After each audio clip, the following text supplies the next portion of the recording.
Hello and welcome to the Theory of Thing Investment Podcast, brought to you by Wakey Wakey. Well, it's not actually; it's just it happens to be sitting here. My name is James Whelan, live from Studio 57.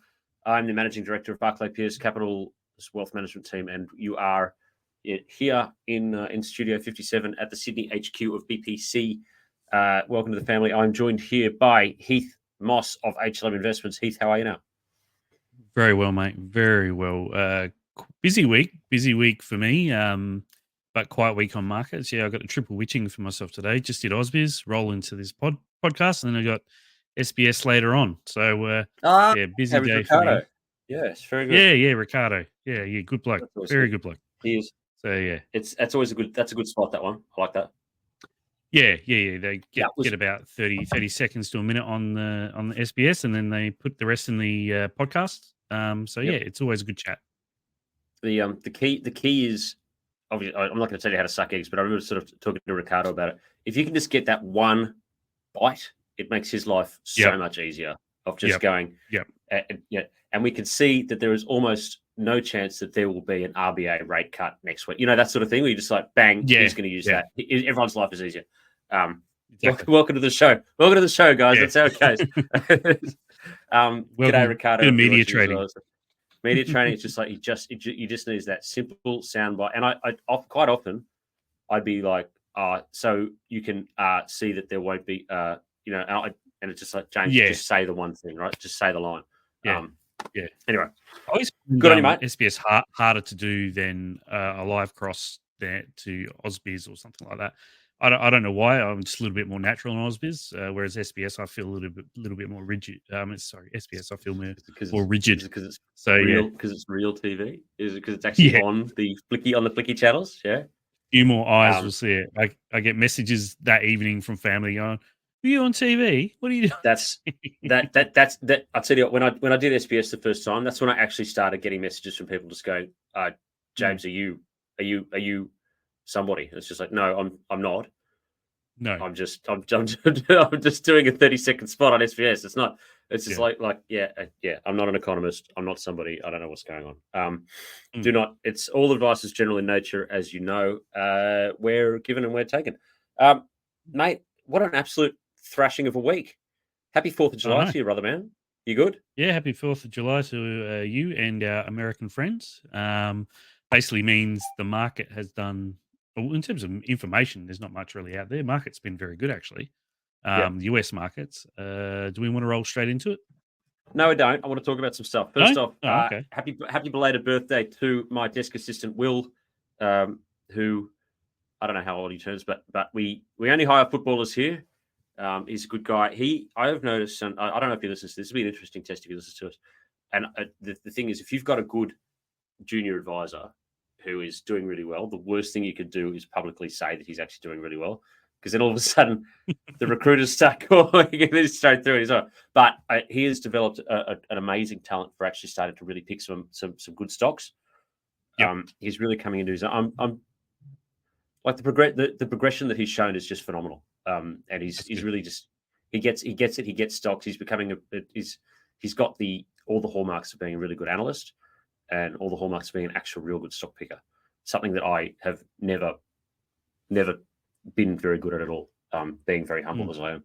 I'm more of a demographics guy, more of a big shift sort of person. So he's got the knack. He's got the knack. He's got the love of actually going in and actually knowing the intricacies of a stock. Anyway, it's a belated birthday to him, so we're going to go for steaks later, as you do, as is the tradition. Fantastic. Of all brokers everywhere. We're going to go and cut some meat up and raise a glass, which is always good. Amazingly, and here's the thing: the Fairmont, which is a tradition as old as history, as old as time, one of those classic broker restaurants. I don't think there's ever been a time when I've gone to book a table at 9 o'clock in the morning and not been able to get one. Today was that day. Full, absolutely full. Can't get anything until 2:30 in the afternoon. Had to go somewhere else. So the Fairmont is, anyone who's listening from outside Sydney, Fairmont or outside broking, Fairmont is an institution as old as broking itself. Jackets get hung up, big talk, big BS talk, that sort of things like that. Amazingly, and this is wrong. This is what's wrong with the industry. Is that it's rare that you ever see people of the opposite gender or of the other gender. You don't see women. You don't see many women in there. It's just that sort of culturally, it's awful. I'm not encouraging that sort of behaviour. It's not. But anyway, phenomenally, we're actually starting to see. Apparently, anecdotally, there was a table of women eating at the Fairmont a couple of weeks ago, and it was reported on. I know, and it was just like, oh, we're progressing. How isn't this wonderful? Yeah, no words. They're just like I don't know what to say. I was just like, that's how this is all supposed to look, right? They're talking breaking. Exactly. They're from what whatever. You're going hard. It's the same play. It's wonderful. Anyway, but look, based on the fact that the Fairmont, my anecdotal evidence is going to say that 25 basis point hike. Based on the Fairmont, beautiful. Just based on the same nonsense everyone else is doing it based on, mate. What do you? All right, we'll cutting to you, mate. What are you seeing out there? I'll just pull your charts up. Heath Moss with the market charts up. Start with 25 basis points. No, don't actually start with fresh all-time highs, baby. All-time highs, and we had the US market shut last night for 4th of July celebrations, of course, and I think it's open tonight, but it will be very low volume as most people take leave. So the SPX, what are we up? About 1.4% for the week, only 3 trading days though, and NASDAQ up about 2.6%, I think. It's been a barnstorm, and it hasn't been all Nvidia either. Nvidia's had a fairly tame week when all things are considered. So it's just, again, it's more complacency. It's more the market being very comfortable with where things are at. It looks overbought here. You can see on the RSI there that it's well overbought. Wouldn't be surprised if we see a 5 to 10% correction in the next month or two. I think it would be healthy. But there wasn't really much macro news out this week, except for the ISM services number, which came in extremely weak. Came in at 48.8, which is back in control, down from 43 point something, and it was expected to be at 52.5. And every single read underneath down from 50. Did you say down from 53 point something? Yeah, down from 53. So it was in very healthy territory. Down to 48. Now it's in contractionary territory. Okay. Yeah, these reads are volatile, but it was noticeable. And new orders were down, employment was down, prices paid were down. So that softening of the US economy continues. We saw continuing jobless applications up higher than expected again this week. So that was really it in terms of macro news. So yeah, it's really much of the same over in the US. If I move over to the 10-year yield, we saw after that debate last week, I know we rolled from the podcast straight into the Trump versus Biden debate. Going on while we were talking. Hilarious stuff. I didn't realize it was as bad as it was.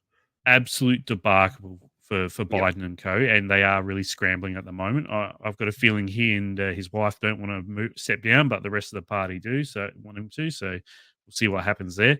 But yields did take a spike, and that's probably because Trump's odds shortened. And his policies are slightly more expansionary. Like Biden and co are looking at winding back those tax cuts he's implemented next year. That's unlikely to happen if Trump comes in. And he's just, cutting taxes, deregulating, more expansion for the economy, more chance of rates and inflation staying higher. And you can see that with the jump of yields at the end there. But they really have moderated again, and are down about 6 basis points for the week on the back of that macro data. So they're the 10 years. US dollars seen some weakening as well. Seen it roll over from that 106 on the Dixie down to around 105. That's helped commodities quite a bit. If we look at copper, move that out of the way, you can see copper's bounced off the lows there. 437 a pound it was. It's now back up to 457 a pound. Looking very, very good there. I did say on the chat, we've got, just cutting into that because I got to do some things. I did say on the chat, I like copper here. It was about 3 days ago, was it?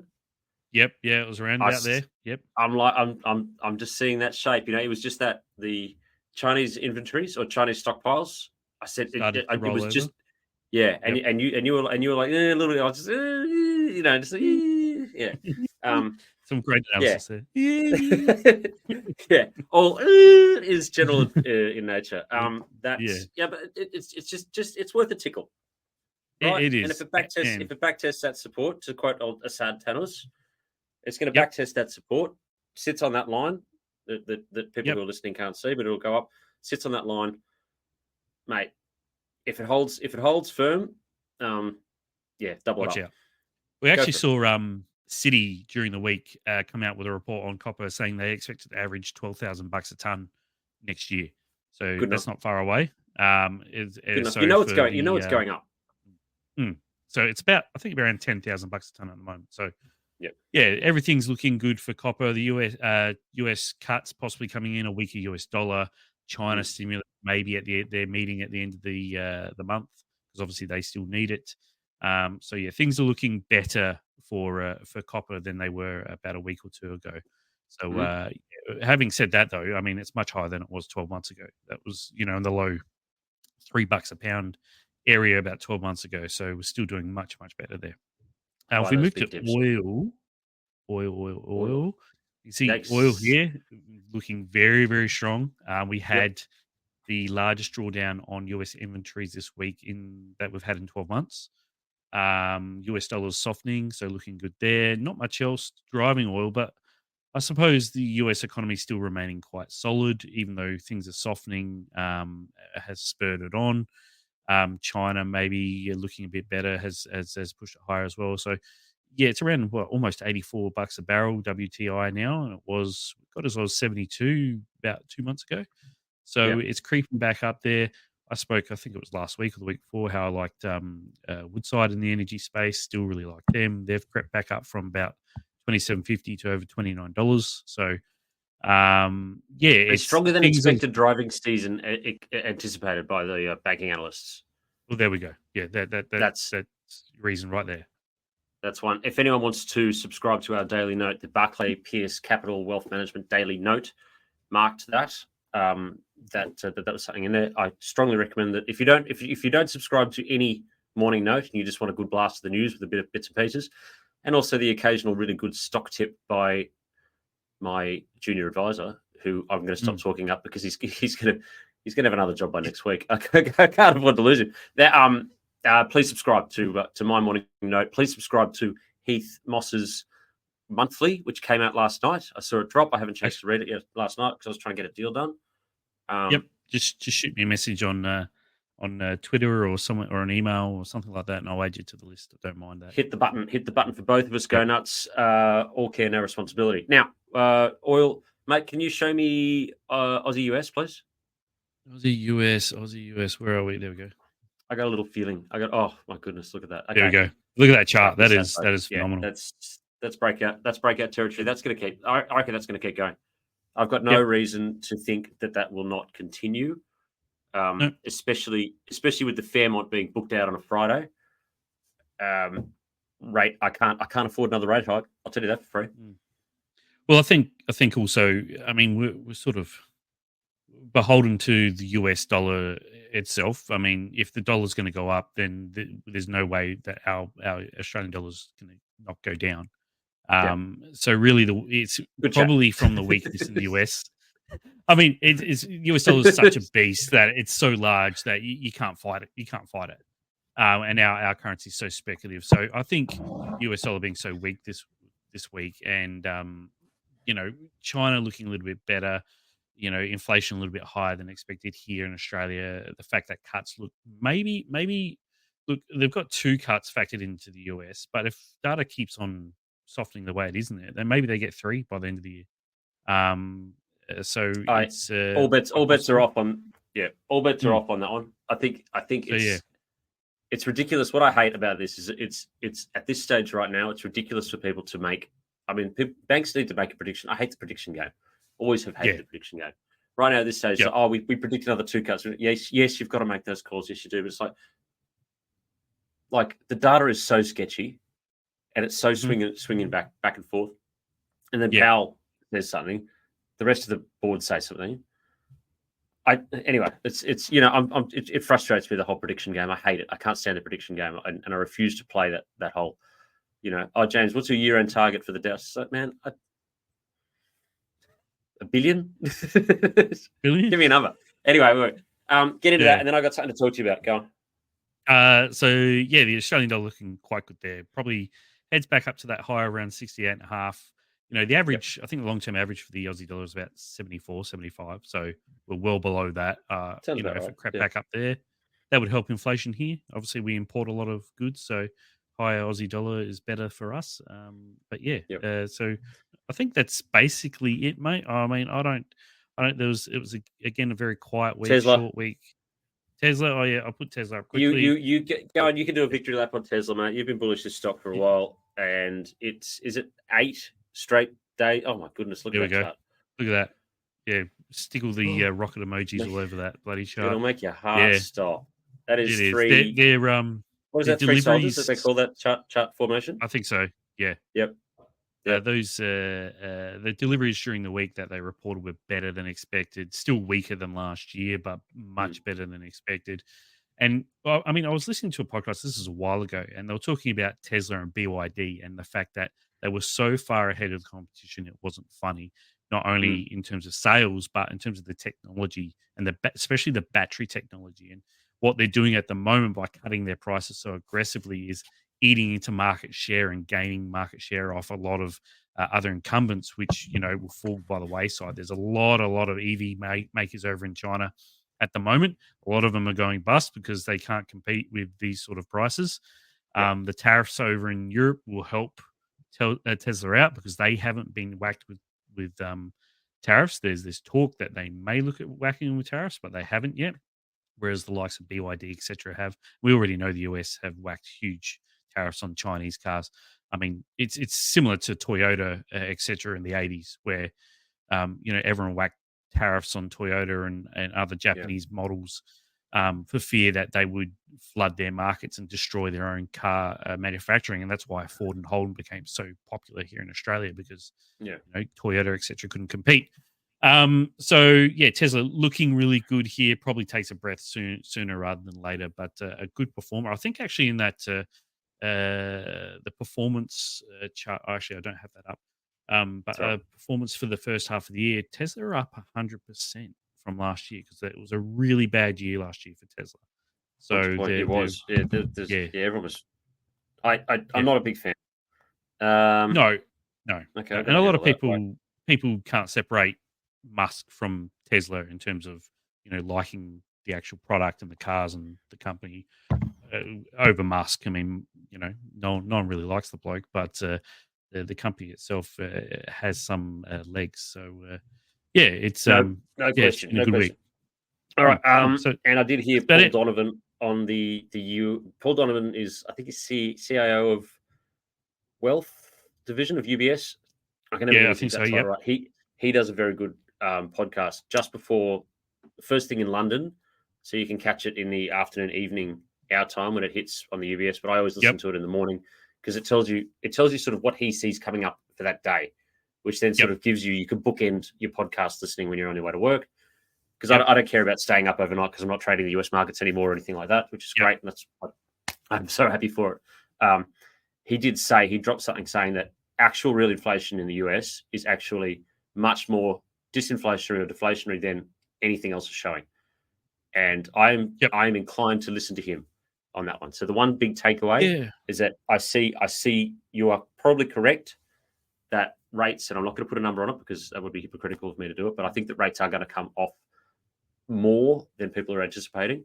I think that inflation is going to drop more than people are reading into it at the moment. I'm happy to ride that US dollar drop, which then adds to my copper base that's there. And I'm going to go and do that. Going to get this cover. Now, I've got a question for you as we just need to wrap it up. We've got someone who's here a couple of days a week, and they're learning and they're new to the markets, i.e., completely fresh, completely green to the markets. Yep. And I'm training her up on some admin and bits and pieces. It's great. I love teaching people. This is a learning hospital. It's good. And I don't trust anyone that hasn't worked in a bookings team to be able to handle anything other than getting my sandwiches. And I'm training her up to be able to learn how reconciliations work, how to put bookings through, how actual trade swap works, because you can learn the front end, the back end, and everything that's there. And we're going through things. And I was trying to describe, we're doing our morning huddle, and we're talking about the 10-year yield. And I was just like, so the 10-year yield does this, which means the US dollar does this, which means the commodities do that. Just that simple sort of, second derivative chart. Really easy things. I think it's easy now, but obviously when I was starting, I had no idea. Yep. And I tried to describe the power of the 10-year, the US 10-year, and it's difficult to describe. If you're going to put 10 words into it about what, I don't know, I'm putting you on the spot here, but how do you describe why it's as influential as it is to someone who's completely green? It's the instrument that every other investment is measured against. Yeah, it's probably the best way to describe it. And then it's just like, why? Yeah, it's basically the risk-free rate. It's basically the risk-free rate. There's no chance of the US defaulting. Yep. So I didn't say that. That's what I missed. It's spot on. Yeah, we can measure everything else against it, and that's basically it. And it's the scale. Most traded instrument in the world. Yeah. So most liquid, biggest market, or apart from Chinese property or whatever the hell it was. It's that's a good way of putting it. I always need to sort of, its comparisons are always my way of educating. It's like the scales at the butchers. It's your zero. It's your tear weight, right? Yes, that's your zero. Everything is sort of back and forth based on that. That's how I'm going to do it. Thank you very much for that, Heath. Good. All right, mate. Get a footy tip in. I think we both got a win last week. Yeah, I got Newcastle up. Go Unites, and you got the. Oh no, I also picked the Crows. Hawkers. You got the Hawks over at West Coast. Chris had a good one, which was a little bit out of the blue, but Hawks won by 10 goals. I think the line was 11.5 points, so well covered that. More than covered that. So what am I putting money on this week? Actually the two different types of bets. Crows versus Lions, last game of the round.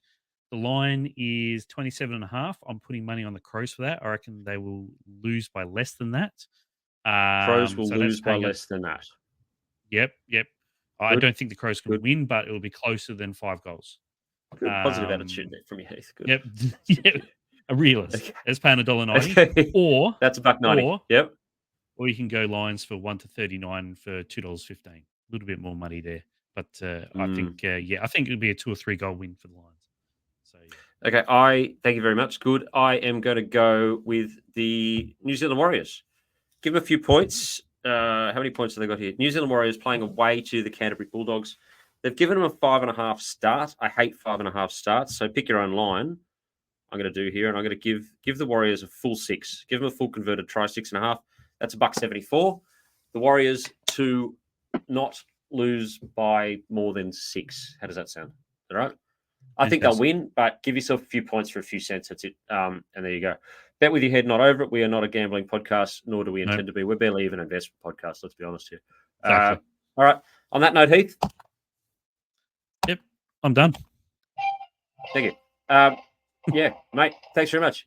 Yeah, this has been no worries. Thing. Oh, also, no, wait. I've got one more thing. We've got the investment summit next week on the 10th of July in London at the LSE. Thank you very much. The LSE has been amazing.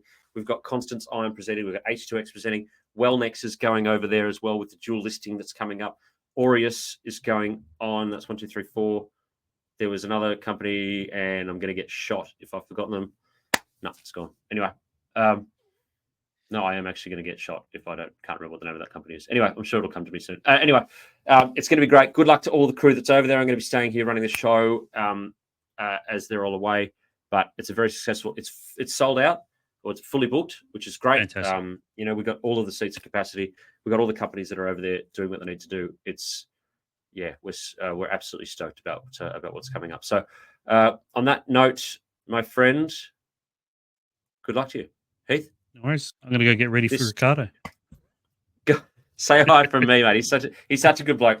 You have been joining us for the Theory of Thing Investment podcast. Thank you very much. Stay safe. Have yourself a great weekend. Be good to yourself and to others. Mark well. Good on you, Heath. Have a good weekend, everyone.